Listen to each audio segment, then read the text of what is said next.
मरता है तो उसको गोबर से लिपी हुई जगह पर लेटाया जाता है। मैंने कई बार बताया। मैंने उसका आपको वैज्ञानिक दर्शन दिया था कि गोबर, गाय के गोबर में इतनी ताकत होती है कि जब शरीर ठंडा होता है, मतलब देह शांत हो जाती है, आत्मा निकल जाती है, तो अंदर सड़न शुरू होती है, भाई डैमेज शुरू हो जाता है शरीर में। तो हजारों अरबों खरबों की मात्रा में वायरस बैक्टीरिया पैदा होते हैं जो शरीर से निकलकर पूरे घर में फैलना शुरू हो जाते हैं। एंड दैट कंडीशन, अगर वो शरीर गोबर के ऊपर लिपे हुए गोबर की उस जगह पर है तो वो जैसे ही निकलेंगे गोबर में प्रविष्ट होंगे, खत्म होते आएंगे। ये देसी गौ माता के गोबर की ताकत है। और दूसरा, अगर वो गोबर के ऊपर लेटा हुआ है तो उसके अंदर किसी भी तरह का कोई अन्य आत्मा या वही आत्मा प्रविष्ट करने की चेष्टा नहीं कर सकती। इसलिए आपने नोटिस किया होगा कि जिन लोगों की देह रखी रहती है इंतजार में, पूरी रात्रि भी रखी रहती है, उस देह को के पास कोई ना कोई रहना जरूरी है, कभी उसको अकेला नहीं छोड़ा जाता। आपने नोटिस किया होगा। और दीपक भी लगा के रखते हैं। लेकिन इसका वैज्ञानिक आधार यही है कि अगर वो गोबर से लिपी नहीं है, वो जगह जिस जगह आपने उनको लिटाया है या रखा है, तो आपके बैठने का भी कोई मतलब नहीं। हाँ, आप बैठ के सिर्फ इतना कर सकते हैं, कोई कुत्ता बिल्ली आदि इत्यादि उस शरीर को न नोचे, इतनी आप रक्षा कर पाओगे। लेकिन उन शरीरों में अनेकों विचरित करते हुए प्रेत आदि इत्यादि प्रवेश कर जाते हैं और वो अपनी यात्रा सही कर लेते हैं। जिसकी यात्रा होनी है वो बेचारा बैठा रह जाता है, जो बली हो गए। उनसे बचाना भी जरूरी है, वरना उस मृतदेह में वो भी घुसने का प्रयास करते हैं, उनको भी मुक्ति चाहिए, वो भी तलाश कर रहे हैं कोई मिल जाए, हम जिसमें घुस जाएं। हाँ जी, इसलिए हमारे साइंटिस्ट, जो हमारे ऋषि मुनि थे, उन्होंने कितनी सुंदर प्रणाली तैयार की थी जिसमें मृतदेह के साथ का कर्म किया हुआ है। और वो वायरस बैक्टीरिया जो बॉडी डैमेज होने के बाद हजारों करोड़ों अरबों की मात्रा में शरीर से ऐसे निकल रहे हैं, तो वो गोबर से स्पर्श होते से मर जाते हैं। आपने देखा होगा हमारे यहाँ जब व्यक्ति मृत होता है तो मृत होते से घर वाले बाहर जो आपका घर है उसके बाहर किसी कोने में उपले या कंडे जला देते हैं। देखा होगा, धुआं होता रहता है उसका। क्यों जलाते हैं? वो भी देसी गौ माता के हैं तो काम के हैं। अगर किसी भैंस के लिए आए तो किसी काम के नहीं है, क्योंकि उसमें गुण ही नहीं है।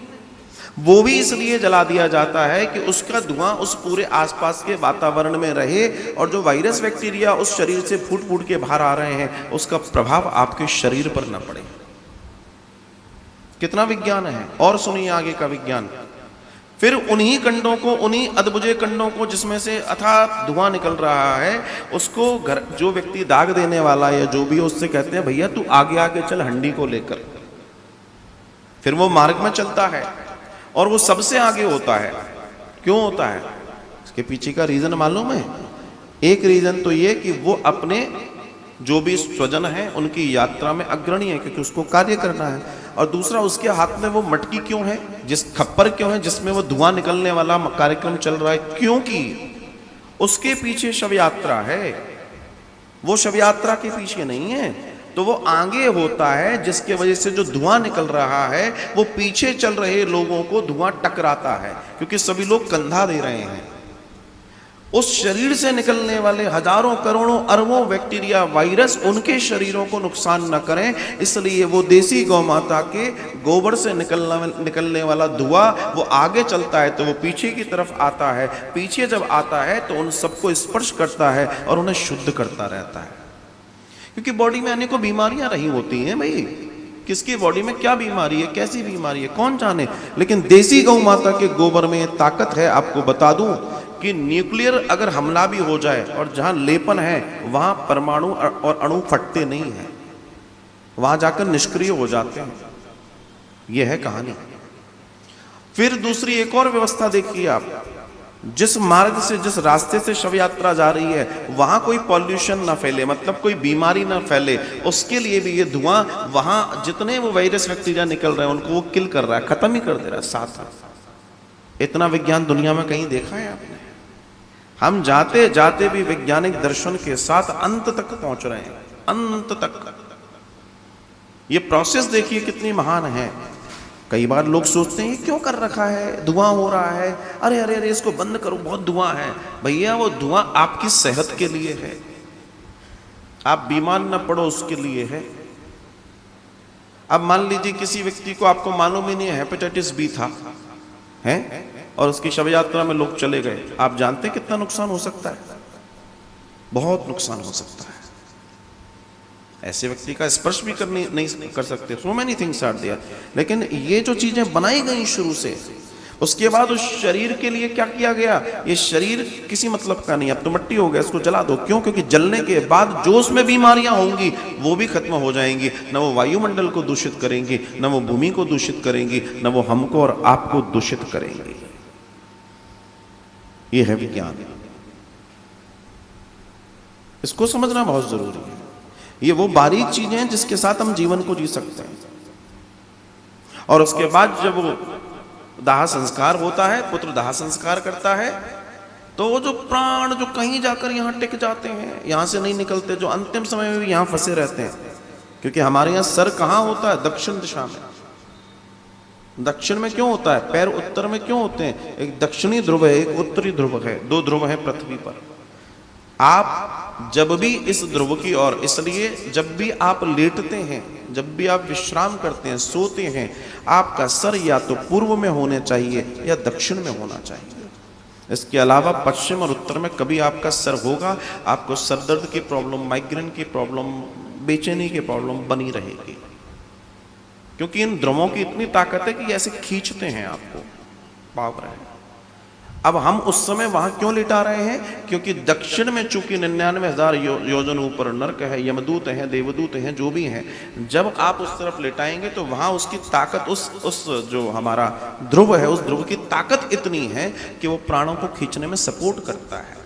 उसके बावजूद भी अगर प्राण टिके हुए हैं, अभी भी नहीं निकले हैं, तो जलती हुई चिता में बीच में करीब 15, 20, 25 मिनट बाद, आधे घंटे बाद एक क्रिया होती है जिसको कपाल क्रिया कहते हैं। वो पुत्र करता है। वो क्या करता है? वो बड़ा सा बांस, उसमें आगे लोटा बांधा जाता है, उसके अंदर देसी घी भरा जाता है और उसको कहते हैं पंडित जी कि अब इस घी को अपने जो भी हैं उनके मुख पर डालो, उसके कमंडल पर डालो, जिससे वो जल्दी फटे।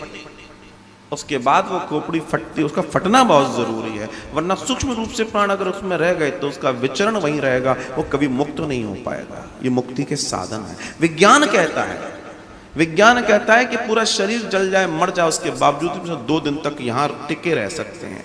और टिक गए और उसकी मुक्ति नहीं हुई, आपने न जाने किसकी मुक्ति कर दी। राम राम। जब भी आप किसी की अर्थी को ले जाओ, जिस प्लेटफॉर्म पर आप उसको जलाने वाले हो, उसको बहुत अच्छे से साफ करो। चाहे आपको उसके लिए 20-25 रुपए की नई झाड़ू लेकर जाना पड़े, बहुत अच्छे से साफ करना चाहिए। इतने अच्छे से कि मैं आपसे क्या कहूं, क्योंकि उसके पहले वहां भी कोई रह चुका है, कोई जल चुका है। एक इतना तिनका भी ना बचे, उसका इतनी सफाई करनी चाहिए। फिर उसकी धुलाई होती है, उस पर थोड़ा सा गंगा जल भी डाला जाता है, पानी छिड़का जाता है, फिर वो पूरी यात्रा शुरू होती है। फिर सबसे नीचे, फिर भी सबसे नीचे देसी गौ माता के कंडे लगाए जाते हैं, जिससे नीचे की कोई अशुद्धि ऊपर ना आए, वो वहीं के वहीं टिक जाए। This is the process. ये जो दाह संस्कार है इतना वैज्ञानिक है कि हम आपसे क्या कहें, इतना वैज्ञानिक है। तो हमारा जो व्यक्ति जा रहा है, अगर आपने उसके सारे कार्यों को नियमित रूप से, तरीके से, ढंग से किया है, तो आप तय मान के चलिएगा कि उसकी गति सुंदर होगी, उसकी गति श्रेष्ठ होगी। इस बात को आपको और हमें समझना है।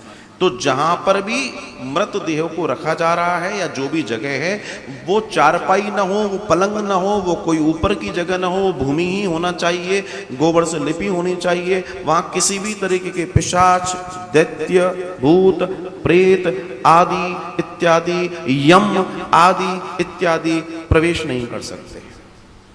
आप अपने स्वजनों को यमलोक आदि से स्वयं बचा सकते हैं। बस थोड़ा सा ध्यान रखने वाली बात है, थोड़ा सा ध्यान रखना है। आप तो आनंद करवा दोगे साहब, आप इतना सुंदर कार्य करा सकते हैं।